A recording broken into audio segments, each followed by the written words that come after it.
आणि या बातमीवर आपलं लक्ष असेल। पुढची बातमी पुण्यातून आहे। पुण्यातील 5 प्रमुख रस्त्यांवर दुचाकी आणि चारचाकी वाहनांना पार्किंगसाठी पैसे आकारण्याची परवानगी पुणे महापालिकेने राज्य सरकारकडे मागितली आहे।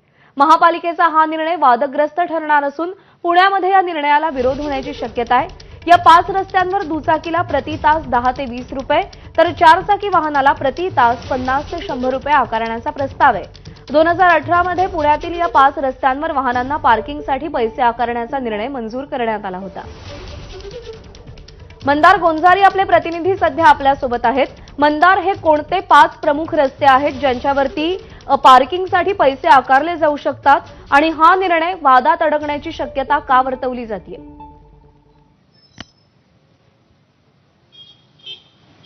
पुण्यातील जंगली महाराज रस्ता, पुण्यातील फर्ग्युसन महाविद्यालय रस्ता, पुण्यातील नॉर्थ मेन रोड, पुण्यातील औंध डीपी रस्ता, पुण्यातील बालेवाडी हायस्ट्रीट रोड आणि पुण्यातील विमाननगर रस्ता हे ते 5 रस्ते आहेत ज्या रस्त्यांवरती वाहनं पार्क करण्यासाठी इथून पुढे महापालिका पैसे आकारण्याच्या विचारामध्ये आहे।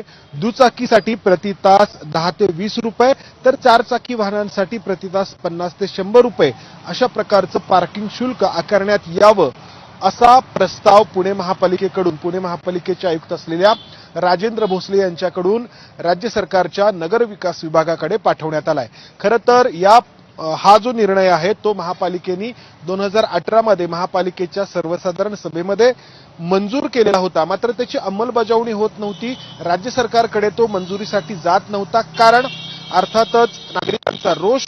मात्र मधल्या काळामध्ये महापालिकेच्या निवडणुका 2022 पासून झाल्या नाहीत आणि आता अचानक महापालिकेच्या आयुक्तांनी हा प्रस्ताव राज्य सरकारकडे पाठवलाय। त्यामुळे पुण्यामध्ये साहजिकच रोष निर्माण होण्याची शक्यता आहे, कारण एकतर पुण्यामध्ये वाहनांची संख्या मोठ्या प्रमाणात आहे। दुचाकीच्या बाबतीमध्ये संपूर्ण देशात पुण्याचा पहिला क्रमांक लागतो। 60 लाख वाहनं आहेत पुण्यामध्ये आणि या वाहनांना पार्क करणं हे पुणेकरांसाठी मोठं जिकिरीचं असतं आणि असं असताना जर या 5 प्रमुख रस्त्यांवरती वाहनं पार्क करण्यासाठी जर पैसे द्यावे लागणार असतील तर अर्थातच लोकांचा मोठा जनक्षोभ या निर्णयामुळे उसळण्याची शक्यता आहे। मात्र महापालिकेकडून या निर्णयाला राज्य सरकारचा पाठिंबा मिळावा यासाठी हा प्रस्ताव पाठवण्यात आलेला आहे। त्याचं पत्र आपण पाहतो आहोत, मात्र याच्यावरती तात्काळ प्रतिक्रिया उमटण्याची शक्यता आहे। मंदार, धन्यवाद दिलेल्या माहितीसाठी।